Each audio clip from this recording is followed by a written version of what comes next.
इतिहास में कई धर्म ग्रंथ रचे गए, लेकिन एक ग्रंथ ऐसा भी है जो जीवित गुरु की आंखों के सामने उसी के हाथों से संकलित हुआ।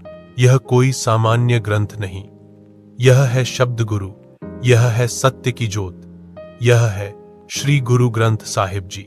जब गुरु नानक देव जी ने सत्य की जोत जलाई तो उन्होंने पहले ही जान लिया था, मानव गुरु सदा नहीं रहते, परंतु शब्द गुरु सदा अमर है। पहले 4 गुरु साहिबानों के उपदेश मौखिक रूप में चलते रहे, लिखे भी गए, लेकिन एक स्थान पर एकत्रित और ग्रंथ रूप में बंद होना अभी बाकी था।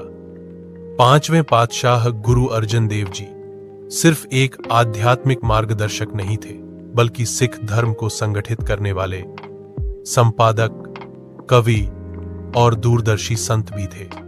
उन्होंने महसूस किया कि अब समय आ गया है कि सिख कौम को सदैव के लिए एक मार्गदर्शक ग्रंथ दिया जाए, एक ऐसा ग्रंथ जो संप्रदायों से परे सत्य की एकमात्र आवाज बने।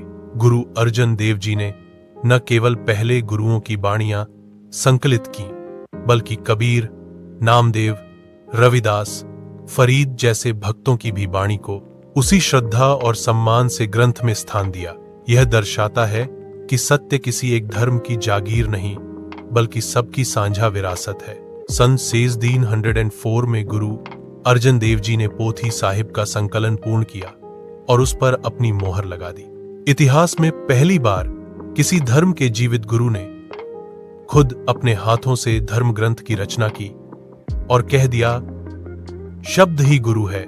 बाइबल यीशु मसीह के 100 वर्षों बाद लिखी गई, कुरान पैगंबर साहिब की मृत्यु के बाद संकलित की गई, त्रिपिटक बुद्ध के कई 100 सालों बाद, वेद हजारों वर्षों तक सिर्फ श्रुति रूप में माने गए, परंतु सिर्फ एक ग्रंथ गुरु ग्रंथ साहिब जी, जिसे जीवित गुरु ने खुद लिखा और उस पर सत्य की मुहर लगाई।